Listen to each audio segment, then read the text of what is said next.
나 하고 하겠습니다. 어딨지? 얍. 네. 다들 이게 녹화해서 주니까 다들 이렇게 안 들어오나? 아니겠죠? 아니겠죠? 네, 좋습니다.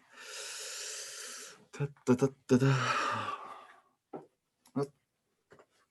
잘 보이세요? 다 잘 보이실 거라고 생각이 드는데, 우리 시간에 같이 찬양하고 같이 기도하고 이렇게 오늘 시간들을 시작했으면 좋겠습니다. 오늘은 우리가 세 번째 시간으로요, 교회론에 대해서 함께 나눠보려고 합니다. 너무너무 중요해서 정말로 아무리 강조해도 부족함이 없는 그런 내용들입니다. 이 시간 함께 진행할 텐데, 우리가 먼저 아까 우리가 좀 시작할 때 얘기 좀 하면서 시작했으니까 우리 한 지금 28명 정도 들어있는데, 온 김에 우리 오늘 여러분, 오늘이 굉장히 중요한 날이에요. 오늘이 우리 새롭게 순장님이 되신 장은지 자매님의 생신입니다. 장은지 자매님이 생신인데 우리 함께 축하하는 박수를 한 번만 소리 좀 키워서 축하한다고. 와. 생신 축하드립니다. 생신. 맛있는 거 많이 드세요.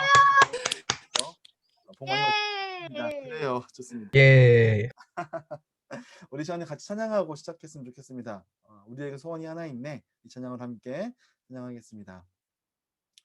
제가 찬양할 텐데요. 같이 불러주십시오. 마음을 모아서 우리에겐 소원이 하나 있네. 주님 다시 오실 그날까지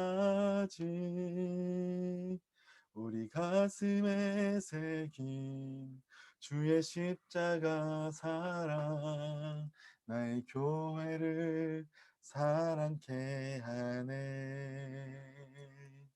주의 교회를 향한 우리 마음, 희생과 포기와 가난과 고난, 하물며 죽음조차 우릴 막을 수 없네. 우리 교회는 이 땅의 희망, 교회를 교회 되게, 예배를 예배 되게 우릴 사용하소서. 진정한 부흥의 날 오늘 임하도록 우릴 사용하소서. 성령 안에 예배하리라. 자유의 마음으로 사랑으로 사역하리라. 교회는 생명이니 교회를 교회 되게, 예배를 예배 되게 우릴 사용하소서. 진정한 부흥의 날 오늘 임하도록 우릴 사용하소서. 아멘. 우리 시간에 함께 마음을 모아서 기도하며 나아갔으면 좋겠습니다. 여기에 리더로 모인 우리들이 정말로 하나님께서 우리 가운데 행하실 놀라운 일들, 부흥을 베푸실 것들을 기대하며, 하나님 오늘 있는 이 시간 우리가 함께 모여 이 동역하는 이 시간 가운데 하나님께서 일으키시는 놀라운 부흥을 함께 맛보아 알게 하시고, 기대감으로 오늘 맡겨주신 사명과 소명을 능히 감당할 수 있도록 주님 오늘 이 시간 우리 가운데 깨달아지게 하여 주시옵시고, 우리가 함께 나누는 것들을 잘 붙들 수 있도록 주님 은혜를 베풀어 주시옵소서. 우리 시간 함께 기도하며 나가도록 하겠습니다. 하나님 아버지 감사합니다. 이 시간 사랑하는 리더들과 함께 아버지 귀한 시간에 함께 모여서 마지막 시간으로 교회론에 대해서 함께 살펴보고자 합니다. 우리는 무엇이며 우리는 누구들이며 아버지 우리가 무엇을 해야 되는 자인지 아버지 우리가 마음에 담고 가슴에 품고 나아갈 수 있도록 아버지 이 시간 은혜를 베풀어 주시옵시고, 아버지 한 사람 한 사람들이 교회가 되어서 아버지 우리가 맡겨주신 사명들을 온전히 감당하며 나아갈 수 있도록 함께 나아갈 수 있도록 주님 도와주시옵소서. 아버지 단지 우리가 모여서 교회로 우리가 행해야 되는 어떤 어떠한 것들을 누리는 것들뿐만 아니라 우리가 어떠한 방식으로 나아가야 되는지, 우리가 어떤 자들인지를 아버지 분명히 깨달아 알 수 있도록 주님이 인도하여 주시옵소서. 특별히 하나님 이 시간 아버지 부족한 종에게 아버지와 함께 우리 사랑하는 청년들과 함께 정말 중요한 얘기들을 함께 나누고자 합니다. 이 시간 주님께서 은혜를 베푸사 저에게 성령의 충만함을 더하여 주시옵시고 듣는 자들에게 함께 꿈꿀 수 있는 시간 될 수 있도록 주님 도와 주시옵소서. 하나님 아버지 감사합니다. 오늘 이 시간 리더들과 함께 리더들이 정말로 마음에 품고 나아가야 될 어떠한 것들을 함께 나누고자 합니다. 하나님 아버지 이것이 너무너무 중요합니다. 이것이 없으면 우리는 마치 길을 잃어버린 지도가 없는 채로 여행하는 아버지 그런 여행이 될 수밖에 없습니다. 하나님 함께 한 마음 한 뜻으로 하나님 우리가 함께하는 사역에 대해서 이해할 수 있도록 주님 도와주시고 아버지 한 마음을 품고 나아갈 수 있도록 아버지 이 시간 은혜를 베풀어 주시옵소서. 하나님 아버지 이 내용들을 가르치고 또 함께 공유하는 저에게도 은혜를 베푸사 아버지 정말로 말씀 가운데 얻은 확신 가지고 사랑하는 리더들에게 전하고 가르치고 함께 나아갈 수 있도록 주님 도와주시옵소서. 주께 감사드리오며 예수님의 이름으로 기도드렸습니다. 아멘. 예, 여러분 우리가 이 시간 함께 나눌 텐데요. 오늘 우리가 함께 나눌 내용들은 아까 우리가 함께 얘기했던 것처럼 교회론이라고 지을 수도 있고 아니면 소그룹론 아니 공동체론이라고 지을 수도 있는 내용들입니다. 그래서 저는 여러분들에게 몇 번씩 강조했었지만 제가 여러분에게 계속 강조하고 꼭 붙잡고 가야 되는 성경적인 원리, 우리가 누구인가, 우리는 어떤 방식으로 나아가야 되는가, 이 부분에 대해서 여러분과 함께 좀 나누기를 원해요. 우리 교회입니다. 잘 그렸죠? 제가 거의 그림판 수준으로 마우스로 그렸습니다. 우리 교회라고 하는 거죠. DK 청년 교회론, 공동체론에 대해서 함께 나눠보고자 하는 거예요.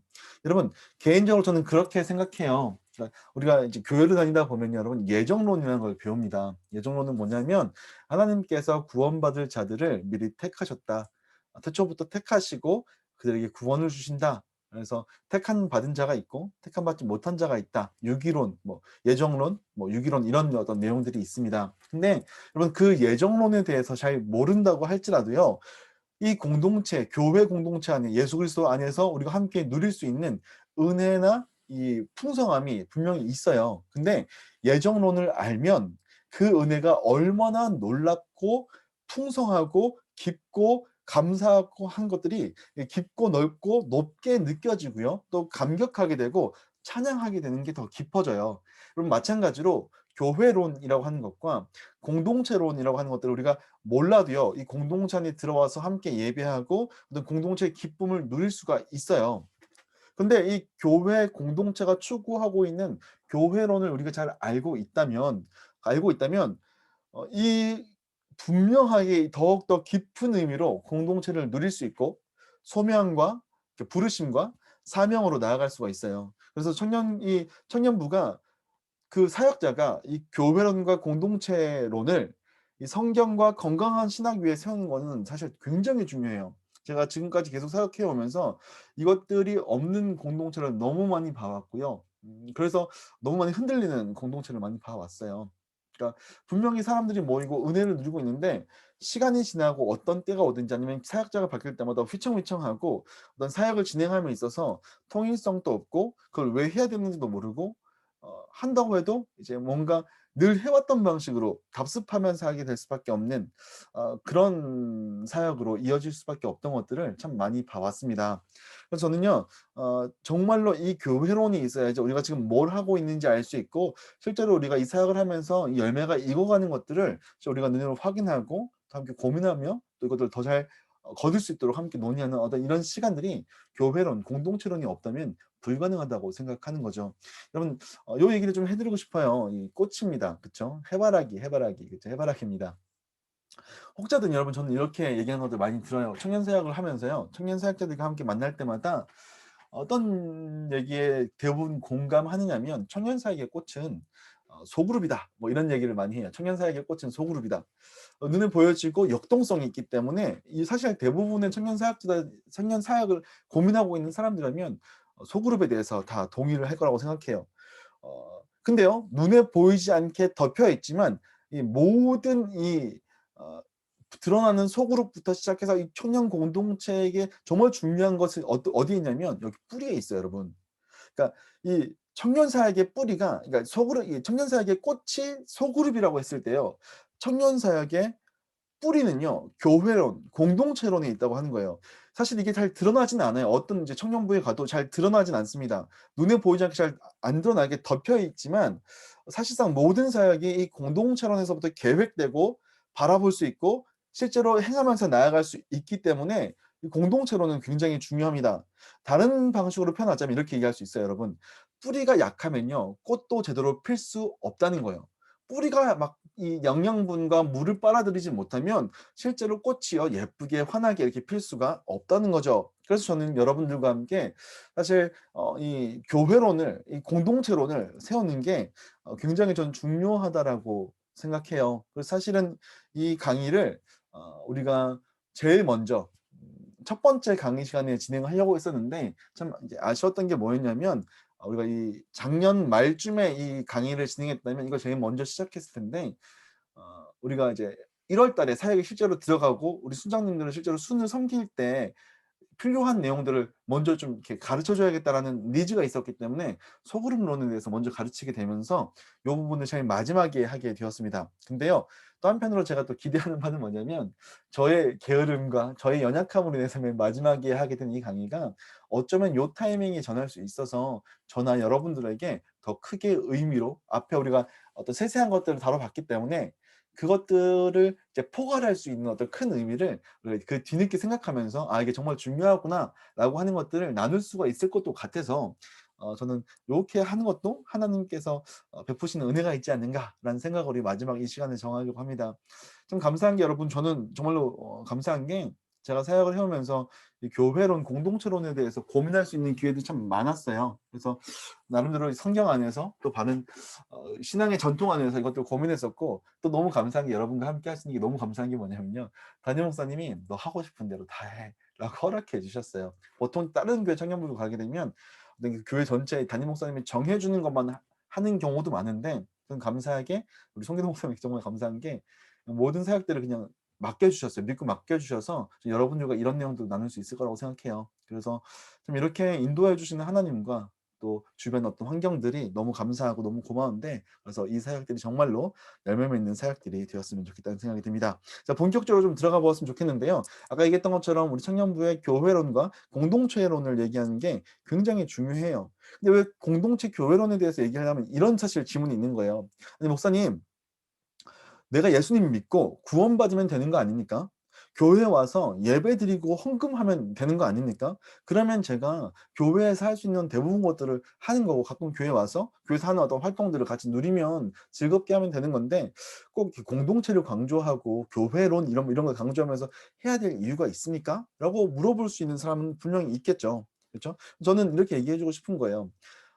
교회론이 정말 중요하고, 물론 우리가 생각할 때 교회라는 걸 딱 얘기했을 때 가장 먼저 떠오르는 게 예배예요. 교회에서 이제 예배는 진짜 중요하죠. 심지어 여러분, 그 존 메가더 목사님이라고 하는 굉장히 유명한 목사님이 계신데요. 그분은요, 그분의 저서에서 뭐라고 얘기하고 있냐면 우리는 예배하기 위해서 구원받았다라고까지 표현을 합니다. 저는 그 말에 동의하고요. 100% 동의합니다. 예배할 수 없는 자들을 하나님의 이 교제 속에서 예배할 수 있도록 불러주신 게 맞죠. 근데 이 예배가 좁은 의미로서 그냥 우리가 주일날 공예배로 모이는 예배라고 한다면요, 그건 전부가 아니라고 얘기해 주고 싶어요. 우리의 삶의 예배라는 것도 있고요. 그 삶의 예배가 어떤 방식으로 펼쳐나가는가, 그 하나님을 삶 속에서 경외하고 그분의 말씀에 순종하는 게 우리에게 주신 예배라면 그 명확한 의미, 이 성경에서 얘기하고 있는 이 교회라고 하는 것이 가지고 있는 의미가 무엇인지 알아야 된다는 거죠. 저는 여러분에게 성경 전체가 그럼 교회에 대해서 뭐라고 얘기하느냐, 성경 전체가 얘기하는 핵심 주제가 뭐냐라고 얘기했을 때요, 저는 분명하게 이걸 얘기해 주고 싶은 거예요. 그건 뭐냐면요, 하나님 나라라는 거죠. 하나님 나라. 하나님의 나라, 이 하나님의 뜻과 계획에 전체 그 그림은요, 하나님의 나라라고 하는 것에 들어가 있다는 거죠. 성경은 처음부터 끝까지 하나님의 나라에 대해서 얘기하고 있다는 거예요. 볼까요? 자, 우리 교회라고 하는 것들을 얘기해 봅시다. 교회. 자, 우리 조혜성 형제는 교회라고 하면 가장 먼저 떠오르는 이미지, 정의 같은 게 어떤 거인 것 같아요? 우리 혜성 형제는? 다 듣고 있는지 혜성 형제 반응이 없네. 혜성 형제, 혜성 씨, 이런 다 녹음되고 있는데 큰일 났네. 예지자매 어떻습니까? 예지자매는 교회하면 딱 내가 정의하거나 얘기할 수 있는 게 어떤 게 있을까요? 편하게 얘기하시면 돼요. 하나님을 믿는 사람들이 모인 곳? 맞아요. 하나님을 예배하는 자들이 모인 곳. 너무 좋은 정의인 것 같아요. 우리 국종 형제는 어떻습니까? 우리 국종 국장님은 어떻게 교회를 정의하실 수 있겠어요? 저도 똑같이 생각합니다. 에클레시아요. 좋습니다. 좋습니다.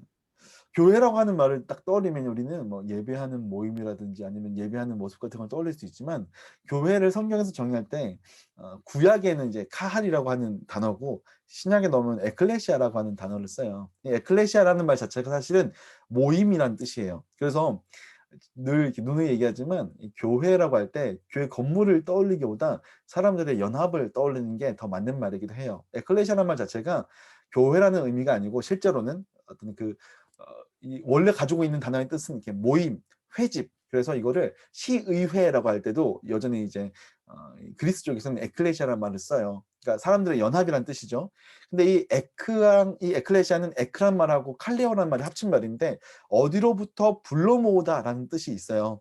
그러니까 교회라는 것이 뭐를 위해서 불러 모은 자들의 모임인가라고 하는 게 우리가 이 모임의 궁극적인 모임의 이유가 어디에 있는가를 이제 얘기해 볼 수 있는 거죠.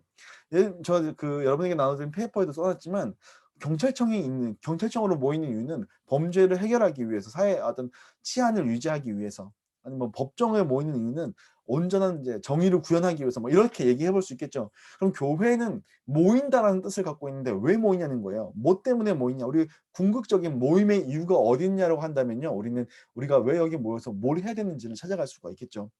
예배하기 위해서, 구원받기 위하여, 천국 가기 위하여, 이런 얘기를 굉장히 많이 들어봤습니다.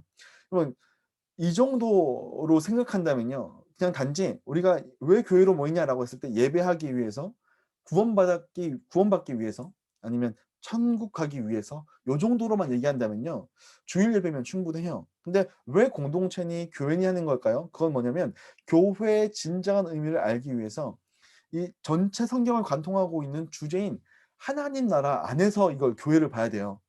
아니, 하나님 나라라고 하는 주제 안에서 교회는 어떤 의미가 있는가를 살펴봐야 되는 거죠. 그래서 이 하나님 나라가 뭐냐라는 질문부터 우선 좀 해봐야 됩니다. 여러분들께 몇 번 얘기한 적 있지만 우리 마태복음 4장 17절 말씀인데요.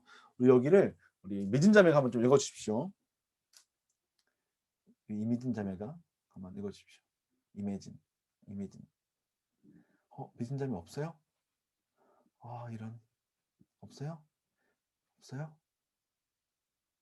왜 안 듣지? 그러면 우리 지아 선생님 한번 읽어주십시오. 이때부터 예수께서 비로소 전파하여 이르시되 회개하라 천국이 가까이 왔느니라 하시더라. 네, 우리한테 마태복음 4장 17절. 감사합니다. 이게 굉장히 중요한 의미가, 여러분, 뭐죠? 천국 가는 거. 너는 교회 왜 다녀라고 물으면 누가 이제 천국 가려고, 당연한 우리한테 익숙한 표현이죠. 근데 우리가 가지고 있는 천국에 대한 이미지를 다시 한번 좀 생각해 볼 필요가 있어요, 여러분. 천국이라는 이미지가 여러분에게 어떤 의미인지 잘 모르겠어요. 아마 대부분이 어떻게 생각할 거라고 생각하냐면 약간 이렇게 생각할 것 같아요. 그러니까 신과 함께라는 영화에 나오는 것처럼 천국과 지옥라는 어떤 그런 이미지들. 그래서 우리가 죽어서 가는 나라라고 생각하죠. 그래서 우리도 동일하게 그리고 전도할 때도 이렇게 얘기해요. 너 정말 지금 당장은 죽어서 천국 갈 수 있을 것 같아? 너 그런 확신이 있어? 이렇게 묻죠. 근데 단지 그렇게 천국을 보는 거는요, 굉장히 좁게 보는 거예요. 그러니까 우리에게 왜 그런 좀 오해가 생겼냐면, 예전에 이제 천당, 그러니까 무속신앙, 신과 함께 나오는 것처럼 우리에게 있는 어떤 그런 무속신앙 안에서 천당은 죽어서 가는 나라, 착한 일 한 사람은 천당 가고 나쁜 일 하는 사람은 지옥 가고, 이런 식으로 생각해 왔죠. 그래서 이제 천국이라고 하는 표현하고 천당이랑 이렇게 맞물려 들면서 죽어서 가는 나라 라고서 빨리 죽고 싶다, 이렇게 어르신분들 빨리 죽고 싶다, 뭐 그 나라 가고 싶다, 뭐 이런 우리는 얘기를 하죠. 근데 요거를 잘못하면 오해할 수 있어요. 사실 천국은요 훨씬 더 큰 개념이에요. 여러분이 늘 얘기하는 것처럼 이 천국이라는 표현 자체가 마태복음 유대인들에게만 이렇게 나오는 표현이죠. 왜냐하면 하나님 나라라고 하는 거를 하나님 여호와라는 이 표현을 이 사람 유대인들은 표현하기를 굉장히 껄끄러워했어요. 왜냐면 망령되이 일컫는 것처럼 될까봐. 그래서 하나님 나라를 그 자기들끼리 표현할 때는 하늘나라라는 방식으로 표현했죠. 그래서 하늘나라가 아니고 실제로 우리는 하나님 나라라고 하는 개념으로 봐야 된다는 거 좀 얘기를 해드리고 싶습니다. 그럼 성경에 나오는 하나님 나라 무슨 마태복음 신약에서만 나오는 거 아니에요? 아니에요, 여러분. 하나님 나라는요 창세기부터 계속 계시록까지 이 전체를 관통하고 있는 내용이에요. 그래서 여러분에게 좀 이런 그림을 좀 보여주고 싶은데요.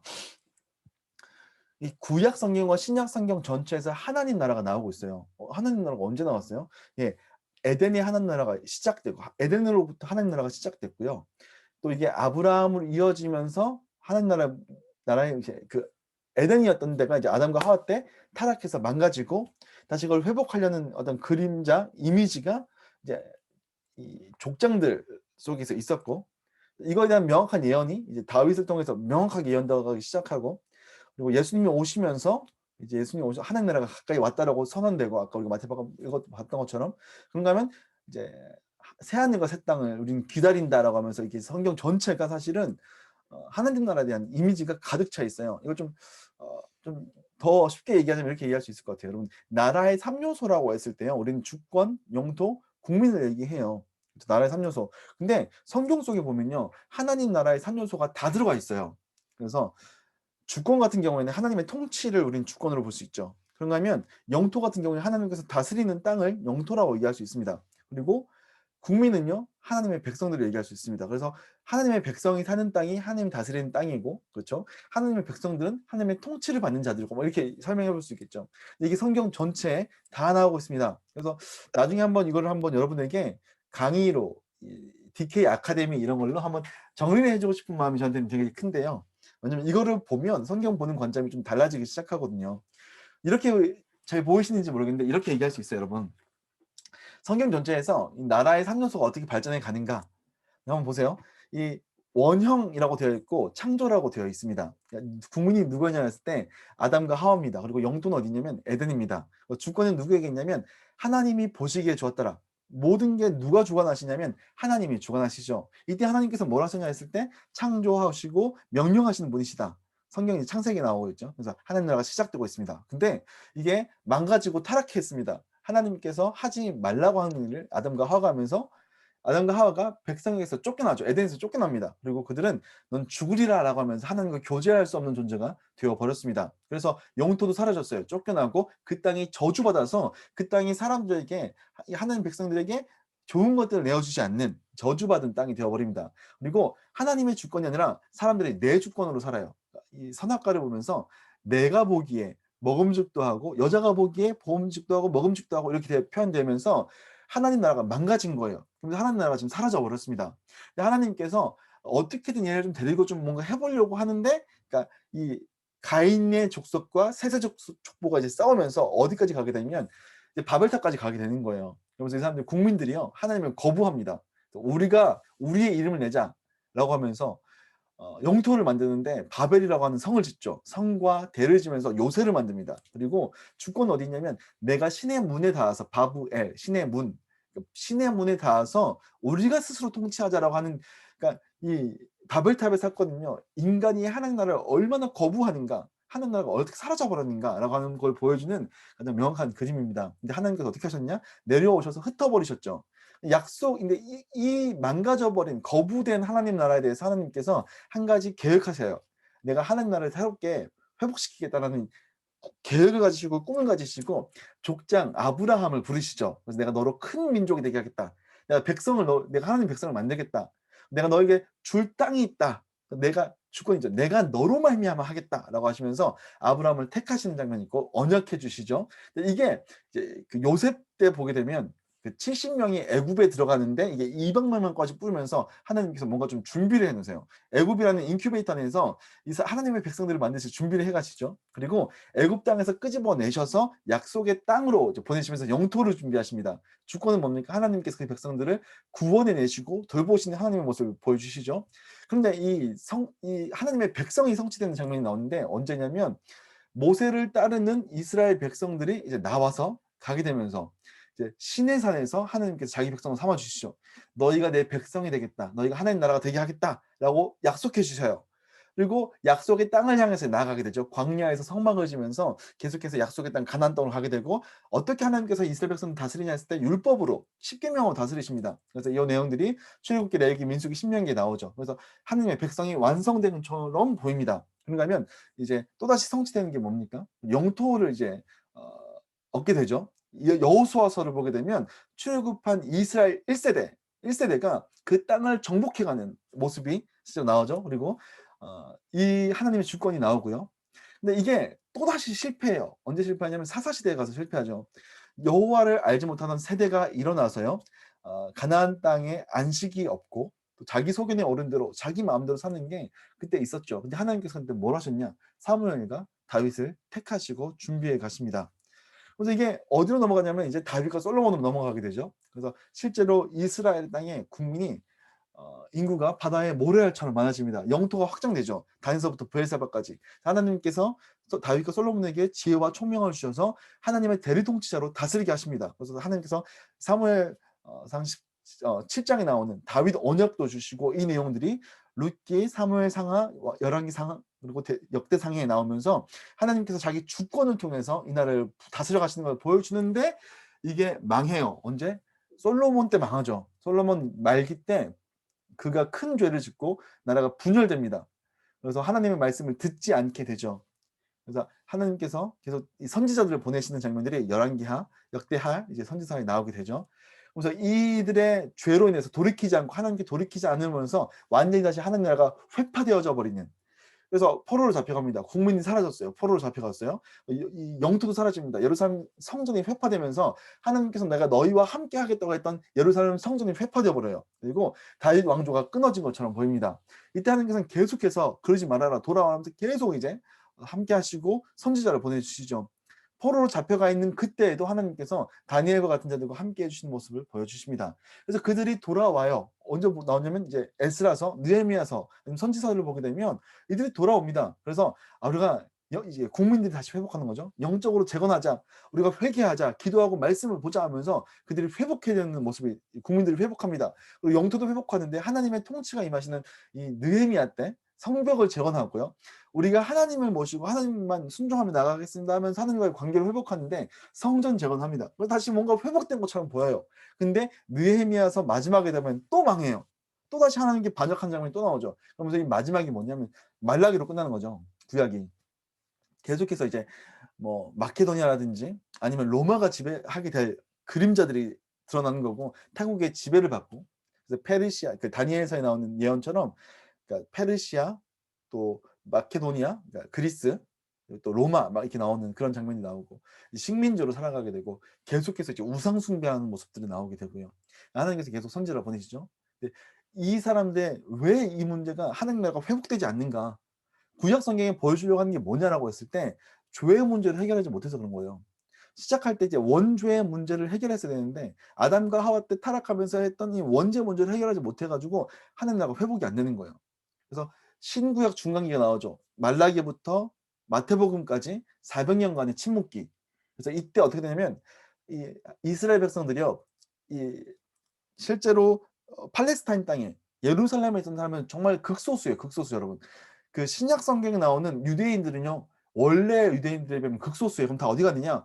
각지 그 로마 사회 속으로 로마의 지배하는 영토 속으로 다 흩어져 버렸어요. 그래서 이걸 뭐라고 하냐면 디아스포라라고 얘기합니다. 영토는요 온 세계로 다 흩어져 버렸어요. 그리고 이 주권은요 로마가 모든 것들을 다스리는 것처럼 보이는 팍스 로마나 시대로 가게 되죠. 하나님께서 400년 동안 침묵하신 것처럼 보여요. 근데 하나님께서는 모든 것들을 다 준비해 놓고 계셨죠. 뭐 언어, 뭐 지리, 교통 다 준비하시면서 사람들이 메시아를 대망하게 되는 이제 그런 그림들이 그려지게 되는 거죠. 그리고 그 이후에 누가 오시냐면 예수님께서 오셔서 우리가 알고 있는 것처럼 회개하라. 하나님 나라 가까이 왔으니 회개하라. 하나님 나라를 믿으라. 복음을 믿으라. 라고 한 그게 선포되는 게 이제 마태복음입니다. 그러면서 국민이 누구 되냐면 예수를 따라가는 제자들. 그리고 영통은 뭡니까? 예수님과 함께하는 그 공동체. 주권은 어디에 있습니까? 예수님 말씀에 있는 거죠. 그래서 하나님께서는 성자를 보내시고 이 내용들은 복음서에 기록되어 있죠. 그때부터 하나님 나라가 사람들로 인해서 뭔가 회복되고 하는 게 아니라 하나님으로부터 위로부터 빡 임해버렸어요. 그래서 하나님 나라가 시작되고 있는 거죠. 그래서 그 예수님께서 승천하신 다음에 어떻게 됐느냐? 그게 오늘 우리 상태예요. 뭐냐면 교회 시대가 시작돼요. 교회 시대가.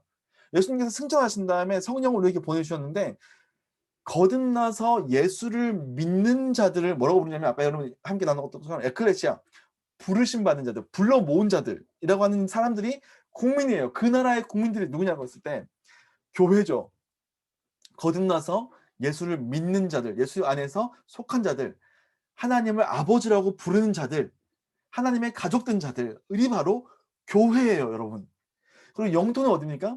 하나님의 전이 된 성도, 교회라는 이 예루살렘의 성전이라고 하는 이 건물이 아니고요. 여러분 성전이 건물이 아니고 그 예수님께서 승천하시면서 내가 올라감이 너희에게 유익하다. 내가 가면 너에게 보혜사 성령님을 보내겠다라고 해서 예수님을 영접한 자들마다 임하신 성령이 거하시는 곳. 그게 바로 우리죠.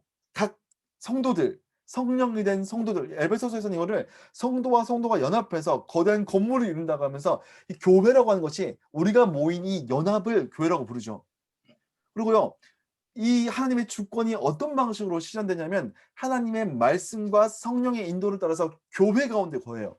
그래서 무슨 얘기를 하고 싶으냐 여러분. 교회는요. 하나님의 나라가 지금 이 땅 가운데서 실현되고 있는 그 모임 자체를 우리는 교회라고 부른다고요. 그러니까 하나님 나라를 모르면서 교회를 얘기할 수가 없어요. 교회는요. 하나님 망가졌던 하나님 나라가 회복된 거고요. 그것이 실제로 확장되어 가고 있는 모습을 우리는 교회라고 불러요. 그 교회랑 하나님 나라랑 분리해서 생각할 수 없어요. 하나님 나라가 단지 천당 가는 거라고 생각하는 사람들은 교회를 진짜 온전하게 이해할 수가 없어요. 하나님이 오늘날 어떻게 역사하시느냐? 성령으로. 또 예수님께서 하나님 우편에 앉으셔서 끊임없이 그분 향해서 중보하고 계신 우리를 중보하심으로 성자 예수님의 재림을 기다리면서 우리는 소망을 가지면서 기다리고 있는 거죠. 요 내용들이 어디에 있느냐? 사도행전, 서신서, 계시록에 있는 거죠. 근데 이거는 계속해서 진행 중이다라고 이야기해 볼 수가 있습니다. 그래서 여러분 하나님 나라라고 하는 개념이요. 성경에 처음부터 끝까지 다 나와 있고요.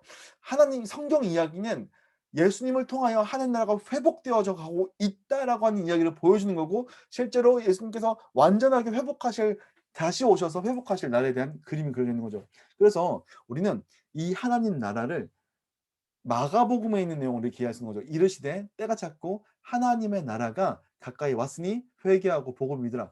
예수님이 오시면서부터 하나님의 나라가 이 땅 가운데 쫙 하고 침투해 들어오면서 시작되었다.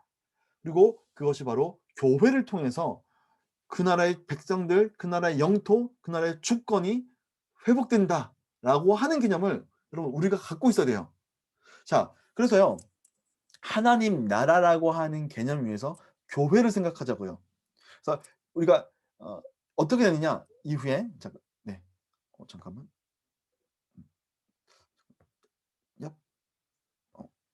여기다가 그림을 애니메이션을 과하게 먹여놨네. 자, 그래서요 저는 이렇게 얘기하고 싶은 거예요. 밑에 있는 그림이 있는데 위에 있는 그림이 이거 애니메이션 안 먹혀가지고 여기 먼저 나와 있는 것 같은데 이거요. 이 땅의 역사가 계속해서 이어져 오고 있었죠. 아까 구약의 역사처럼 이 땅의 역사는 계속해서 이어져 오고 있었습니다. 하나님 나라가 계속 실패하면서요. 근데 하나님께서 약속하신 때에 약속하신 메시아를 보내주신 게 초림이에요. 그렇죠? 이 초림이 예수님 오셨을 때부터 뭐가 시작됐냐면 하나님의 나라가 시작됐습니다. 그러면서 하나님의 나라하고 이 땅의 나라가 같이 진행되고 있습니다. 근데 이게 언제 완성되냐면 예수님께서 다시 오신다고 할 때 재림하실 때 이 모든 것들이 회복될 거예요. 그러면서 뭐가 끝나냐면 이 땅의 역사는 이 땅에 스스로 주인이라고 얘기했던 공중권세 잡은 자가 다스렸던 나라는요 없어질 거예요. 그리고 하나님의 나라가 계속 이어질 겁니다.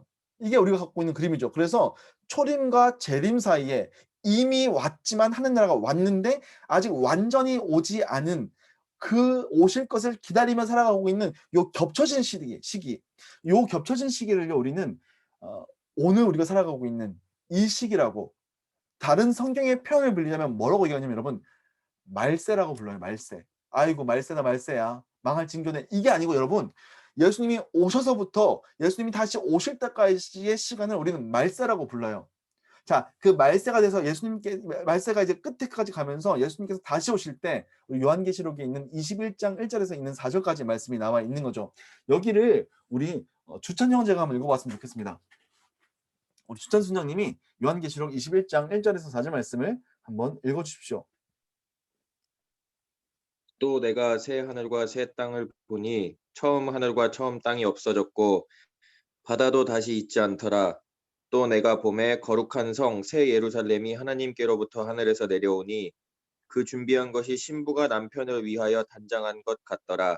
내가 들으니 보좌에서 큰 음성이 나서 이르되 보라, 하나님의 장막이 사람들과 함께 있음에 하나님이 그들과 함께 계시리니 그들은 하나님의 백성이 되고 하나님은 친히 그들과 함께 계셔서 모든 눈물을 그 눈에서 닦아주시니 다시는 사망이 없고 애통하는 것이나 곡하는 것이나 아픈 것이 다시 있지 아니하리니 처음 것들이 다 지나갔음이로라. 아멘.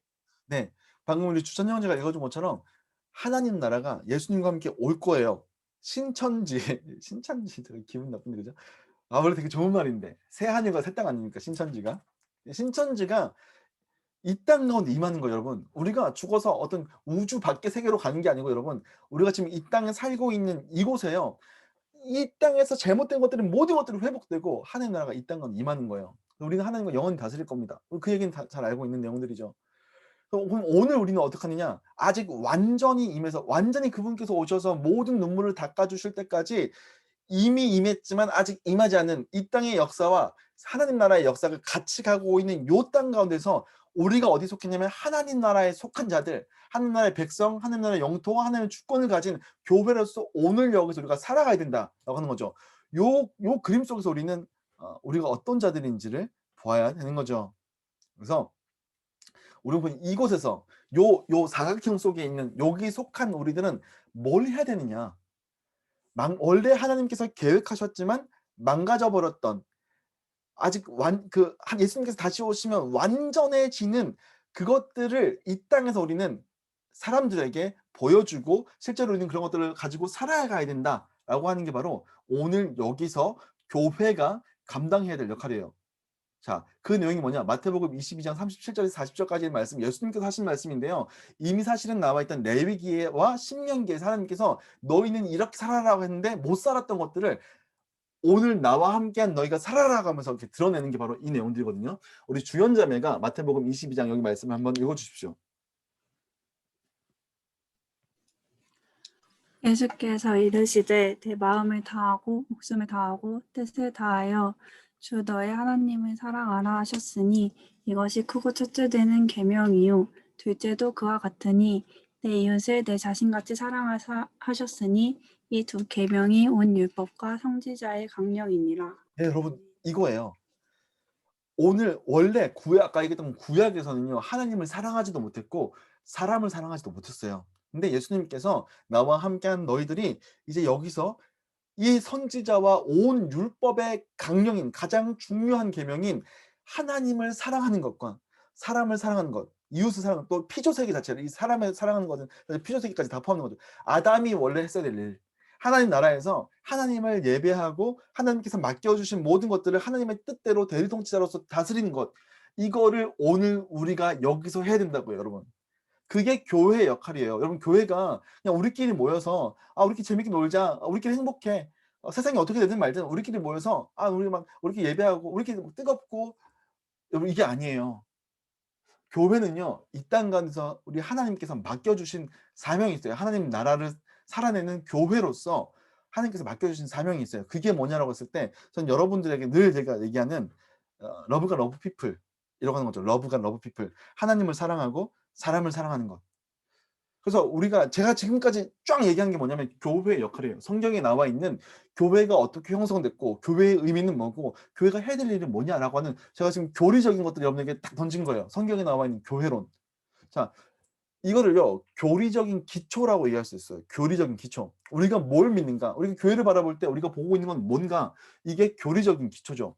그래서 성경에 나온 시간을 초월한 진리들로서 하나님에 대하여 그분의 관계에 대해서 세상에 가진 하나님의 목적들에 대해서 신학적인 전통 안에서 조직신학과 성경신학 좀 어려운 말인데 그러니까 성경에서 뭘 얘기하는지 우리가 교리적으로 알고 있는 것. 제가 지금 방금 여러분에게 쫙 설명한 게 교회라는 것이 뭐냐라고 하는 교리적인 기초예요. 이 내용을 좀 잘 알고 계셨을 거라고 생각합니다. 그럼 이제 이런 교회로서 우리가 해야 될 게 뭡니까 여러분? 이거죠. 그러면 어떻게 할 것인가? 그러면 어떻게 할 것인가? 자, 우리가 믿는 게 이건데 실제로 그럼 우리는 교회 안에서 어떻게 사역할 것인가? 이게 우리가 이제 해야 될 일 아닙니까, 여러분? 우리가 늘 해왔고 하고 있는 것들이 실제적으로 이 교리적인 기초 위에 우리가 어떻게 할 것인가라고 하는 실제로 예배를 어떻게 드릴 것인가? 우리 사역은 어떻게 할 것인가? 뭘 할 건가? 이런 것들 정해지는 게 이 교리적인 기초 위에서 한다는 거죠. 근데요, 전 대부분의 교회들이 이렇게 하고 있을 거라고 생각해요. 다 믿고 있는 바가 분명히 있고요. 또 실제로 하고 있는 사역들이 있어요. 근데 실제로 이 믿고 있는 것과 사역하고 있는 게 다른 교회들이 너무 많더라는 거예요. 이건 제가 얘기하는 게 아니고 우리 팀 켈러 목사님, 그 리디머 미국의 이제 맨하튼에 있는 리디머 처치에 있는 그 팀 켈러, 티모시 켈러 목사님이 표현하는 방식입니다. 근데 교리적인 기초, 성경을 믿는 바가 우리가 똑같아. 근데 하는 사역들이랑 이거랑 별로 관계가 없어가지고 이 사역에 열매도 없고 자기도 또 왜 하는지도 몰라. 늘 해왔기 때문에 하는 거죠. 그래서 늘 자기들이 필요하다고 생각하는 것들, 늘 해야 될 것 같은 것들, 남들이 하는 것들, 그걸 계속 하는 거예요. 여러분, 그러니까 어떤 현상이 생기냐면요. 다른 데서 좀 이렇게 인기 많았다는 강사들을 데리고 와서요. 우리 강사로 세워서 써요. 무슨 말인지 알죠? 그러니까 저쪽 교회에서 강사 모셔가지고 강의 한번 했는데 너무 좋았어. 우리도 모셔야지. 저쪽 교회에서 무슨 사역을 했어. 프로그램을 만들었어. 저쪽 교회에서 제자 훈련했어. 저쪽에서 두날개를 하고 있네. 나도 갖고 와야지. 이런 방식으로 하다 보니까요. 교회가요. 정말로 아무런 교리적인 기초랑 상관없는 방식으로 흘러가더라는 거예요. 그러니까요. 마이클 조 같은 사람이 나오는 거예요. 마이클 조라는 사람이요. 여러분 잘 알고 있는지 모르겠지만 오른교에서 시작한 그 다니엘 기도에 한번 나왔어요. 검증되지 않은 강사가 나온 거죠. 그때부터 그 사람이 이름값을 막 쌓아 올리기 시작하더니 오늘까지 이른 거예요. 우리는요. 교리적인 기초가 어떻게 사역의 형태로 나타날 수 있는지에 대한 고민이 필요해요. 이거를요. 그 리디머 처치에 얘기했던 팀 켈러 목사님은 어떤 방식으로 표현하냐면 이 교리적인 기초하고 요 실제 사역의 형태 사이에 우리가 이 교리적인 기초를 실제 사역으로 어떻게 구현할 수 있을까를 볼 수 있는 이 관점, 그러니까 비전이 있어야 된다고 이 팀 켈러 목사님은 표현을 해요. 비전이 있어야 된다. 이 바른 교리적인 기초 안에서 실제로 현장의 사역으로 이어져 갈 수 있는 안경, 볼 수 있는 어떤 관점이 신학적인 비전이라는 표현을 쓰는데 이게 있어야 되는데 요거가 있어야지 실제로 그러니까 우리가 이걸 왜 해야 되는지를 알 수 있는 기초가 생긴다고 하는 거죠. 참 감사해요. 저는 이 부분도 저는 참 미리 고민할 수 있어서 참 감사했는데 최근에 이제 센터 처치라는 책을 읽어보니까 이런 내용이 나오더라고요. 팀켈러 목사님 이걸 어떻게 표현하냐면 이렇게 표현해요. 신학적인 비전이라고 하면서 자 교리적인 이걸 가지고 오늘 우리가 사역하고 있는 청년들의 공동체 현장 속에서 어떻게 볼 건가? 복음을 충성되면서 새롭게 표현하되 동시대 문화 속에서 삶, 사역 및 사명에 대한 풍성한 적용점을 갖는 것. 좀 쉽게 얘기하면 우리의 그래서 비전이 뭔데? 실제로 우리가 추구하는 우리가 하나님 나라에 속해서 교회로서 하나님 사랑과 사람 사랑을 이 땅에서 구현해낸 게 우리의 그 구원받은 자들, 택하셔서 부르신 자들의 사명이라는 우리는 교리적인 기초를 갖고 있어. 그럼 이걸 실제로 사역에서 구현될 수 있도록 우리가 성경 안에서 이걸 뽑아내야 되는데 그걸 뭐라고 얘기하느냐라고 했을 때 비전, 중요한 가치들, 사역 DNA, 강조점들, 관점, 사역 철학 이런 방식으로 표현할 수 있다는 거죠. 그러니까 이거는 여러분 우리가 매년마다 바뀌는 캐치프레이즈랑 다른 거예요. 그러니까 매년마다 실제로 이게 이 신학적인 비전이 없으면 매년마다 캐치프레이즈를 뭔가 내밀어. 근데 실제로 우리가 생각하고 있는 거는 이것과 별 상관이 없어. 늘 해왔던 거, 해야 될 것 같은 걸 늘 하고 있는 거죠. 캐치프레이즈 그냥 던져놓고. 근데 그게 아니라는 거예요. 그래서 저는 여러분과 함께 이 신학적인 비전을 나누고 싶어요. 성경 안에서. 그게 뭐냐라고 했을 때 진리로 사랑하는 우리라는 거예요. 진리, 사랑, 우리.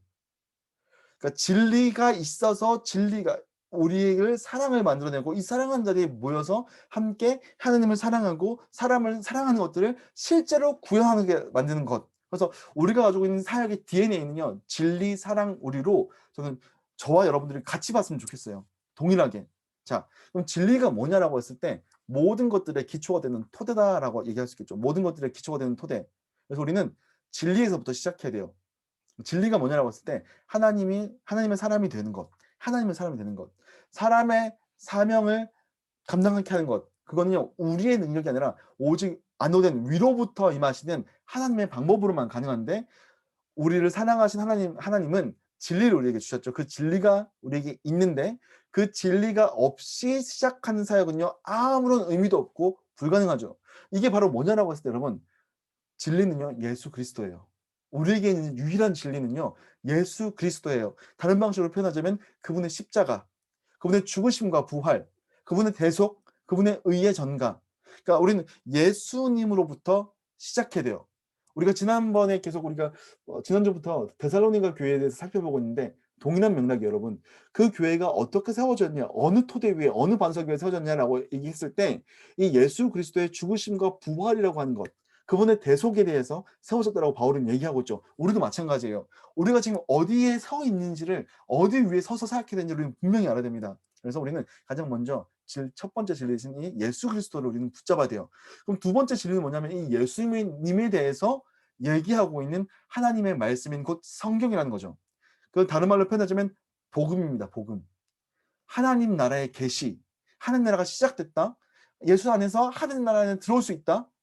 그 안에서 진짜 풍성한 것들을 누려갈 수 있다 얘기하고 있는 하나님 나라의 계시죠. 그리고 예수 그리스도에 대해서 증거하고 있는 것. 우리는 이 진리 안에서 우리는 토대로 세워져야 됩니다. 그래서 진리가 굉장히 중요하죠. 그래서 여러분들과 함께 이것이 실제 사역으로 넘어오게 되면 전 여러분들에게 복음을 전하는 것 그리고 설교하는 것, 성경 공부시키는 것 이런 것들이 진리에 대해서 얘기할 수 있겠죠. 여러분 순 모임에서 나눈 것들도 이 진리에 대한 부분이 있겠죠. 그래서 한 청년이 저에게 그렇게 물었어요. 목사님 설교는 왜 항상 예수님으로만 끝나요? 예수님 그러니까 원래 설교라는 게 그런 거 이렇게 물어봤는데 제가 왜 그렇게 하냐면 이것 때문에 그래요. 우리가 실제로 사랑할 수 있고 우리로 만들어내는 게요. 우리가 사랑해서 되는 게 아니에요. 우리가 함께 모이자서 되는 게 아니고 이 진리 위에 있어야지만 우리가 사랑할 수 있고 모일 수 있기 때문에 설교 시간에 여러분에게 예수님을 계속 전하는 겁니다. 좀 이해하시겠죠? 두 번째는 뭐냐 할 때 진리가 향하는 방향이 사랑입니다. 복음으로 살아난 사람들은 하나님을 사랑하게 되죠. 하나님을 사랑하는 것이 이 개인과 공동체적으로 올려드렸을 때 우리는 하나님과 더욱더 인격적인 관계로 들어가게 되는 겁니다.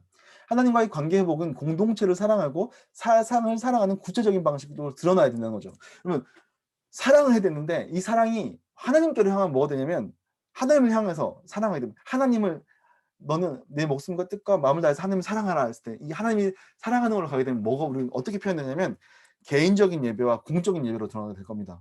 우리가 하나님을 사랑하는 것들이 하나님을 사랑하는 개인적인 예배와 공적인 예배로 드러나게 되겠죠. 그럼 사랑을 사랑하는 게 어떻게 드러나느냐? 사람을 사랑하는 것들은 이게 공동체 내부를 향할 때, 공동체를 사랑하게 될 때 우리 내부를 향해서 이렇게 들어오게 되는 거죠. 우리를 사랑하는 것, 서로 사랑하게 되는 것. 그게 사람 사랑입니다. 첫 번째 사랑. 그럼 이게 우리 공동체 외부를 향하게 되면 어떻게 되면 하나님께서 창조하신 세상을 향해서 하나님께서 하나님의 마음은 여러분 모든 사람들을 구원하시기 위한 마음이 있어요. 하나님은 이 땅에 있는 모든 자들 향한 사랑의 마음이 있으세요. 그래서 그 사랑을 표현하는 하나님의 사랑을 표현하는 게 세상에 대한 회복이죠. 그래서 우리가 줄 수 있는 세상을 향해서 가장 좋은 사랑의 표현은 뭐냐면 복음 전도죠. 왜? 죽을 수밖에 없는 그들을 하나님의 사람으로 들어와서 풍성한 걸 누릴 수 있게 하니까 사람을 사랑하는 방식이 우리는 복음 전도 선교가 되는 거예요. 그리고 왜곡되어져 있는 이 세상의 가치관들을 바로잡는 것들 그리고 망가져버린 이 땅에 저주받은 이 땅의 어떤 그런 것들을 회복시키는 것들 사람들의 욕심과 사람들의 이기심으로 망가져 있던 어떤 개념들을 바로잡는 것들 그러니까 우리가 사람을 사랑한다는 건요 우리끼리만 사랑하자 이게 아니라 세상을 향해서 무조건 향해져 있어야 되는 거예요. 그래서 우리가 가지고 있는 핵심 가치는 사랑이죠. 그래서 하나님을 사랑하고 사람을 사랑하는 것. 마지막은 뭡니까? 우리가 되는 겁니다. 이 사랑을 함께 감당할 수 있는 혼자서는 안 돼요, 여러분. 목사가 있는데 그 목사가 혼자서 막 기가 막히게 잘해도요. 그건 성취되지 않아요. 우리는요, 이걸 알아야 돼요. 하나님께 함께 하나님을 아버지라고 부르는 자들이 모여서 우리의 머리 대신 그리스도께 붙어 있는 우리로서 손의 부족을 채워가면서 함께 회복을 이뤄가면서 함께 이 사역들을 감당해 가는 것. 그래서 우리에게 교회 공동체를 주신 거죠. 그래서 우리는요, 이 예수님을 머리로 해서 은사로 주신 것들을 가지고 이 하나님을 사랑하고 사람을 사랑해 가는 것들을 복음 안에서 행하는 것. 이게 우리가 가지고 있는 이 사역적인 비전이에요, 여러분. 사역적인 비전. 그래서 여러분 항상 진리, 사랑, 우리 진리로 사랑하는 우리가 되어야 된다는 게 실제로 우리가 교리적인 기초를 실제 우리 사역 가운데 드러내게 하는 핵심 가치입니다. 그래서 저는 여러분과 함께 이 사역적인 비전을 꼭 마음에 품었으면 좋겠어요. 우리는 뭐 하는데? 라고 물으면 우리는 이렇게 주신 진리를 가지고 하나님을 사랑하고 사람을 사랑하는 우리로 모인 거야. 아시겠죠, 여러분? 우리가 단지 누구만 이렇게 된다는 게 아니고요. 교회는, 그리스도의 교회는, 하나님 나라를 살아내는 교회는 이렇게 해야 되는 거예요.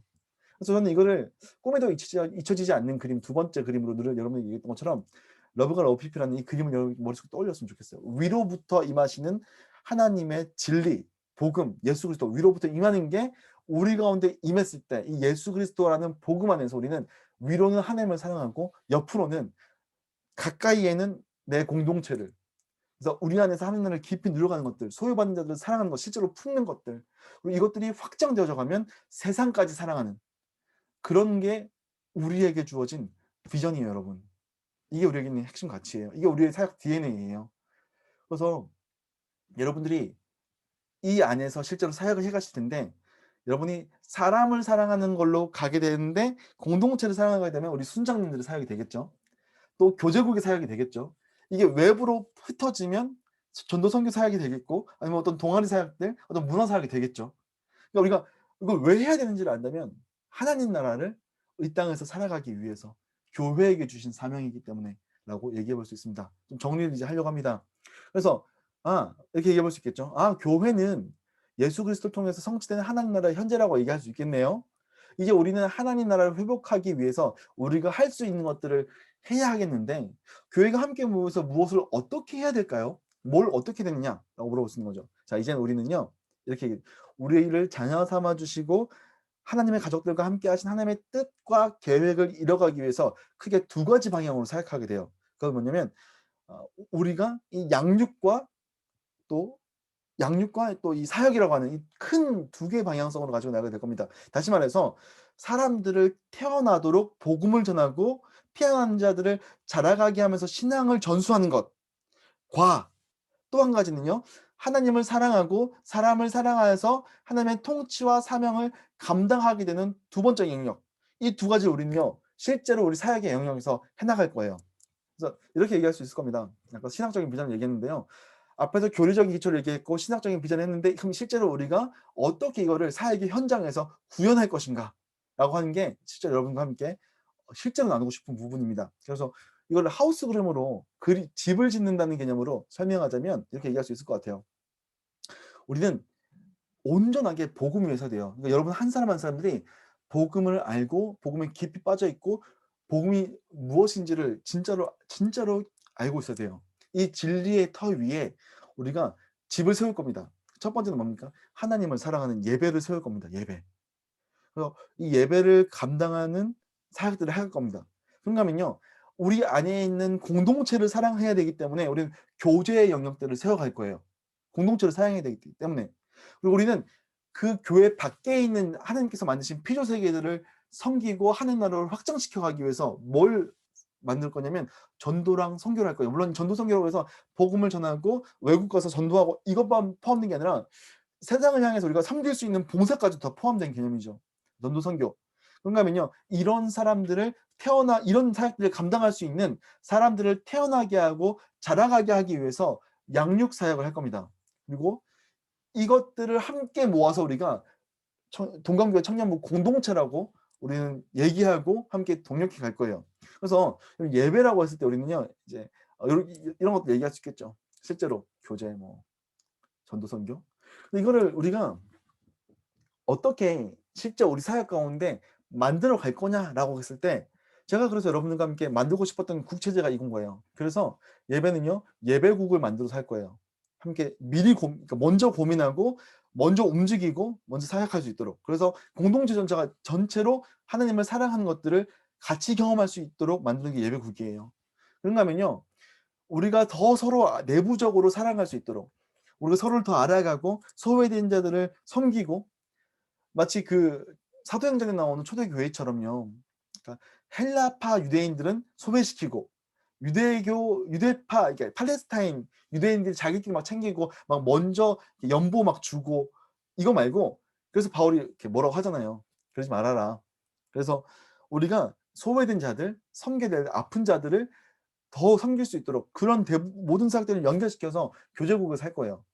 그리고 우리가 밖에 있는 사람들을 사랑하는 방식으로 우리가 가지고 있는, 내가 은과 금은 없지만 우리가 줄 수 있는 예수 그리스도라는 이름을 전하고 그들에게 실제로 몸으로 봉사할 수 있는 것들, 이런 것들을 주는 사역하는 팀으로 전도선교국이랑 같이 할 겁니다. 그리고 이 양육에 대한 부분들은요, 우리 순장님들과 같이, 우리 간사님들과 순장님들과 같이 세워갈 거예요.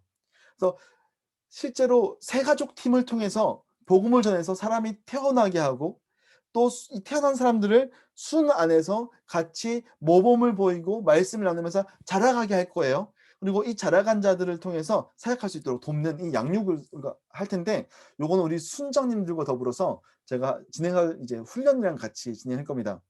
훈련이랑 같이 진행할 거고, 요 사역들을 함께 잘 진행될 수 있도록 도울 수 있도록 행정국이 섬겨줄 거예요. 그리고 요 모든 내용들을 함께 아울러서 우리가 함께 묶어서 고민하고 공유하고 또 뭔가 이 이벤트로 만들어갈 수 있게 우리 미디어 팀이랑 같이 할 거예요.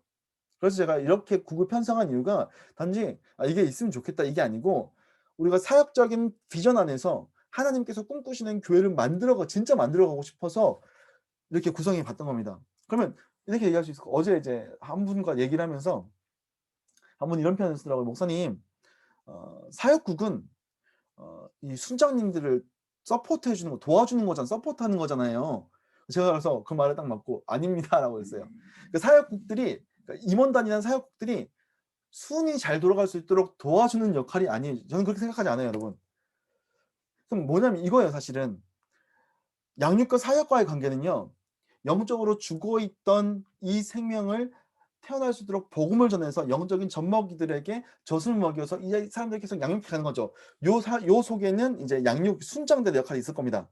그리고 요 안에 저도 이제 훈련으로 같이 이 사람들을 세워갈 거예요. 그렇게 세워진 사람들이요, 하나님을 사랑하고 사람을 사랑하는 사역으로 실제로 나아갈 수 있도록 이렇게 뿌려주는 거예요. 그러니까 태어나게 하고 자라게 한 다음에 실제로 이 사람들이 교회 안에서 우리끼리 있으니까 좋다 이게 아니고, 하나님 나라를 회복시켜가고 사역할 수 있도록 실제로 이 사람들을 국으로 다 넣어줘야 돼. 다 흩어서 은사에 따라서 이 사람 예배에 대해서, 이 사람은 전도선교에 대해서, 이 사람은 교제에 대해서, 이 사람은 미디어에 대해서, 이 사람은 행정에 대해서, 이 사람은 훈련에 대해서 이렇게 은사로 관심 있는 사람들을 다 흩어서 실제로 우리가 그 일들을 해나가야 돼. 그러니까 여러분, 우리가 교회로 모여있는 이유는요, 목사가 혼자서 뭐 다 하거나 임원단들만 뭐 다 하는 게 아니고요, 실제로 교회는 거기 안에 있는 사람들이요, 각자 있는 은사와 영역을 가지고 실제로 그 사역을 행해야 돼요. 그게 이미와 아직 사이에 있는 하나님의 교회가, 하나님의 나라인 교회가 감당해야 되는 역할이에요. 근데 우리끼리 어때요? 맨날 우리는 우리 교회를 얘기하는 게 아니라 대부분의 교회들은요, 우리끼리 좋았어, 우리끼리 은혜가 됐어, 여기서 끝나. 그러니까 너무 안타까운 거죠, 실제로. 그러니까 그 사역들이 막 계속 전통으로 막 쌓이고 막 만들어져 가지 않아. 그게 아니라는 거죠. 그래서 각 개인으로 봤을 때 한 사람이 들어와서 이 교회가 되어가고 이 사역으로 나아가야 되는 그림을 저는 이렇게 그려요. 그러니까 한 사람이 처음에 등록해서 사역적 교육을 받고 순편성을 받고 양육을 받고 그래서 훈련을 받고, 훈련 받은 사람들이 실제로 사역을 가게 되는 거, 사역 모임 속에서 훈련받고 또 사역을 가게 되는 것. 그래서 이걸 저는 세례를 베풀고 가르쳐 지키게 하라. 여러분, 세례를 베풀고 가르쳐서 끝나면 안 돼. 거기서 끝나면 안 되고 실제로 하나님께서 맡기신 것들을 지켜서 사역으로 땅끝까지 가야 돼. 이게 우리의 역할인 거죠. 그래서 저는 여러분들과 이 사역을 해가고 싶어요. 이 사역을 같이 하고 싶어요. 그러니까 제가 이렇게 교회론을 전하는 이유는 여러분들 동일한 마음으로 우리 공동체가 이건 배목사의 생각일 수도 있지만 제가 이걸 생각할 때는 성경 안에서 많은 고민 속에서 또 현장을 바라보는 속에서 이제 경험된 것들이죠. 좀 여러분들과 요 공동체를 같이 만들어가고 싶어요. 어떤 사역자 개인의 생각이 아니고 사역자가 설령 사라져버린다고 할지라도 바울과 실라와 디모데가 사라져도 그 사역을 감당하던 데살로니가 교회처럼 이게 계속 이어질 수 있도록 나아갈 수 있는 교회였으면 좋겠어요. 그래서 저는 여러분들과 함께 이 교회론에 대해서 얘기를 해야 됩니다. 다 알지 못해도 실제로 보이는 건 해바라기 꽃만 보여도 우리는 그 밑에 자라고 있는 뿌리에 대해서 알고 있고 견고하게 해가야 되는 거죠. 그래서 오늘 전 여러분과 함께 우리 교회는 이런 것이다라고 얘기를 해주고 싶었습니다. 이제 정리를 해보겠습니다. 우리를 진리로 사랑하는 우리로 부르신, 교회로 부르신 하나님의 뜻이 무엇인가라고 했을 때요. 저는 에베소서 4장 4절에서 16절까지 긴 말씀을 함께 나누고 싶은 생각이 듭니다. 누가 좀 긴 내용이니까 누가 잘 읽을 수 있을까요? 제가 보고 있는 화면에 얼굴이 지금 주연, 유정, 주현, 주찬, 예경 이렇게 있거든요. 근데 얼굴이 있는 사람이 예경밖에 없어서 예경에게 부탁하고 싶습니다. 한번 에베소서 4장 4절부터 16절까지 말씀 읽어주실 때 여러분 교회가 뭔지를 제가 지금까지 설명했던 것들을 가지고 한번 보세요. 이 장면을.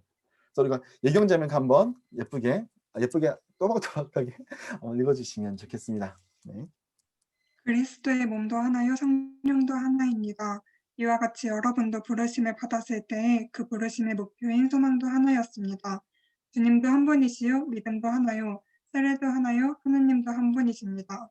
하느님은 모든 것의 아버지시요 모든 것 위에 계시고 모든 것에 통하여 계시고 모든 것 안에 계시는 분이십니다. 그러나 하나님께서는 우리 각 사람에게 그리스도께서 나누어 주시는 선물의 분량에 따라서 은혜를 주셨습니다. 그러므로 성경에 이르시기를 그분은 높은 곳으로 올라가셔서 포로를 사로잡으시고 사람들에게 선물을 나누어 주셨다 합니다. 그런데 그분이 올라가셨다고 하는 것은 먼저 그분이 땅의 낮은 곳으로 내려오셨다는 것을 말하는 것이 아니고 무엇이겠습니까? 내려오셨던 그분은 만물을 충만하게 하시려고 하늘의 가장 높은 데로 올라가신 바로 그분이십니다. 네. 이어집니다. 또 있습니다. 네. 그분이 어떤 사람은 사도로, 어떤 사람은 예언자로, 어떤 사람은 복음 전도자로, 또 어떤 사람은 목사와 교사로 삼으셨습니다. 그것은 성도들을 준비시켜서 봉사의 일을 하게 하고 그리스도의 몸을 세우게 하려고 하는 것입니다. 그리하여 우리 모두가 하나님의 아들을 믿는 일과 받는 일에 하나가 되고 온전한 사람이 되어서 그리스도의 충만하심의 경지에까지 다다르게 됩니다. 우리는 이 이상 더 어린아이로 있어서는 안 됩니다. 우리는 인간의 속임수나 간교한 술수에 빠져서 온갖 교훈의 풍조에 흔들리거나 이리저리 밀려다니지 말아야 합니다. 우리는 사랑으로 진리를 말하고 살면서 모든 면에서 자라나서 머리가 되시는 그리스도에게까지 다다라야 합니다. 온 몸은 머리이신 그리스도께 속해 있으며 몸에 갖추어져 있는 각 마디를 통하여 연결되고 결합됩니다. 각 지체가 그 맡은 분량대로 활동함에 따라 몸이 자라나며 사랑 안에서 몸이 건설됩니다. 아멘. 감사합니다. 긴 내용인데 여러분 그런 거예요. 그리스도께서 우리를 이 땅 가운데 하나님 나라를 충만하게 하기 위해서 하늘로 올라가셨습니다. 그리고 오늘 우리에게 맡겨주신 은사들을 통해서 우리가 이 사역들을 감당해야 되는 거예요. 그러니까 예배에 나와서 은혜 받고 기쁨을 누리는 것들이 저는 너무너무 중요하고 가장 중요한 거라고 생각해요. 하나님의 말씀이 우리에게 들어와서 하나님을 사랑하게 되고 우리 서로 사랑하게 되는 게 너무너무 중요해요. 근데 단지 그냥 예배 나와서 은혜 받았다 안 받았다 이걸로만 우리의 어떤 교회를 평가하지 않으셨으면 좋겠어요. 실제로 우리는 그 은혜 받은 자들이 어린아이로 머물러 있지 말고 세상의 어떤 간결 술수나 온갖 교훈의 풍조에 흔들리지 말고 사랑으로 진리를 말하고 살면서 모든 면에서 자라가면서 하나님께서 우리에게 맡겨주신 분량대로 활동해야 됩니다, 여러분. 그래서 저는 여러분과 함께 이런 공동체를 같이 만들어가고 싶어요. 또 있습니다, 여러분. 요거는 지금 방금 얼굴이 보이는 우리 잘생긴 오복 형제가 한번 디모데후서 1장 9절부터 14절까지 말씀을 한번 읽어주셨으면 좋겠습니다.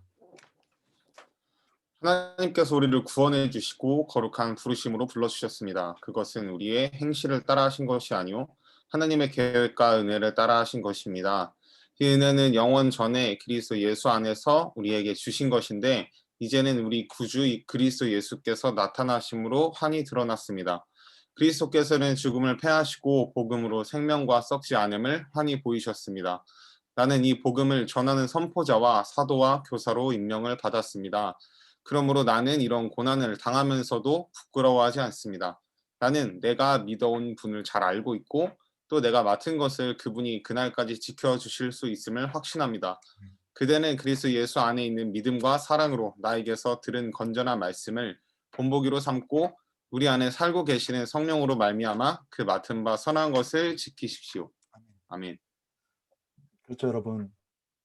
하나님께서 우리를 부르시고 우리를 하나님의 자녀가 되게 하시고 그리스도인이 되게 하셨어요. 우리를 불러주신 거죠. 바울은 지금 자기를 디모데에게 선포자와 사도와 교사로 불러주셨다고, 그 은사들 중에서 불러주셨다고 하고, 여러분 각자들도요 하나님께서 부르신 은사가 있어요. 맡겨주신 것들이 있어요.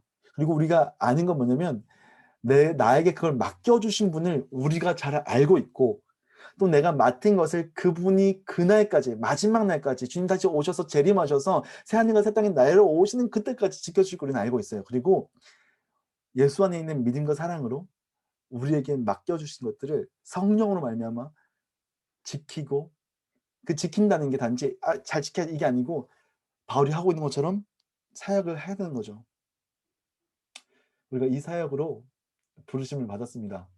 여러분 한 명 한 명이 이 사역으로 부르심을 받았어요. 그래서 이 사역을 우리가 함께 꿈꾸면서 진짜로 이런 교회가, 이런 공동체가 되었으면 좋겠어요. 그래서 나는 청년부가 우리 교회에 정말로 그야말로 허리, 코어가 됐으면 좋겠어요. 코어가. 우리가 왜 이 사역을 하는지를 알고, 우리가 나아가야 될 방향이 뭔지 알고, 우리 공동체는 어떻게 돼야 될지 아는 우리가 되었으면 좋겠습니다. 정리하겠습니다. 하나님 나라를 향한 하나님의 뜻을 예수 그리스도의 피로 사신 교회, 진리로 사랑하는 우리로 자라가며 만물을 충만케 하시는 머리 되신 그리스도를 따라 행하는 그리스도의 몸, 교회를 이렇게 얘기할 수 있겠죠. 하나님 나라를 향한 하나님의 뜻을 알고 그것을 가지고 예수 그리스도의 피로 사신 교회인 진리로 사랑하는 우리로서 자라가고 만물을 충만케 하시는 머리 되신 그리스도를 따라 행하는 그리스도의 몸이라고 하는 거죠. 그래서 여러분과 함께 이 내용들을 함께 나누어 보았습니다. 이어지는 시간들은요, 여러분에게 시간을 드릴 텐데요. 이런 질문들을 함께 해갔으면 좋겠어요. 내가 인식했던 교회는 어떤 곳이었습니까? 내가 기대했던 교회는 어떤 곳이었습니까? 성경이 오늘 나눈 것처럼 성경이 말하는 교회는 어떤 곳입니까? 각자 생각을 나눠봅시다. 오늘 이미 임했으나 곧 완성될 하나님 나라에 대한 인식을 내가 갖고 있었는가? 실제로 그냥 머리로 아는 거 말고 오늘을 살아가고 있는 내가 단지 이 땅에 속해서 사는 사람이라고 생각했는지, 아니면 이 땅에 살지만 하나님께 속한 사람을 살고 있는지, 요 내용들을 이해하고 있었는지 좀 나눠보시면 좋겠고, 또 우리 청년부의 신학적인 비전을 제가 제시한 이 리더십을 제시한 진리로 사랑하는 우리를 요걸 가지고 우리가 꿈꾸고 있는 어떤 이 맡겨진 사명들은 어떤 것들이 있을지 좀 나눠봤으면 좋겠고, 우리 공동체가 교회 사명을 감당하기 위해서 하나님께 구해야 될 것은 무엇인지 함께 나누어 볼 수 있었으면 좋겠습니다. 이 질문들 가지고 좀 나눠봤으면 좋겠고요. 우리 허유정 간사님께서 저에게 목사님 꼭 좀 이렇게 속으로 소회실로 할 때 화면을 좀 공유할 수 있도록 해주십시오라고 해서 제가 계속 찾아봤는데 못 찾겠더라고요. 죄송합니다. 그래서 제가 지금 방을 만들어 드릴 텐데요. 우리 함께 제가 방을 열어드리면, 사님, 네, 말씀해 주셔서. 밑에 보안 클릭해 보시겠어요? 네? 보안 밑에 보안? 뭐 음소거 비디오 중지 뭐 이런 거에 보안 있어요. 보안, 네. 거기에 참가자에게 화면 공유 허용? 했어요. 천재인데? 그래요. 자, 지금 방을 거의 다 만들었습니다. 여러분들 좀 의미 있게 나눠주시면 좋겠습니다. 여러분들이 좀 오늘 내용들이 좀 이렇게 도전이 됐을지 잘 모르겠어요. 네, 네, 그리고 사족이 안 들어갔나? 네, 좋습니다. 자, 열 텐데요. 여러분 다 들어가시면 되겠습니다. 저 들어가고 싶어요. 혹시 잘 안 들어가시는 사람은 저에게 얘기해 주시면 제가 넣어드릴게요. 오늘 나눈 내용들을 가지고 우리 공동체가 어떤 공동체인지 한번 나아가 되는지 한번 여러분 나눠주시면 우리가 함께 만들어가는 공동체에서 꿈꿀 수 있을 것 같아요. 수고하셨습니다. 네, 고생하셨고요. 네.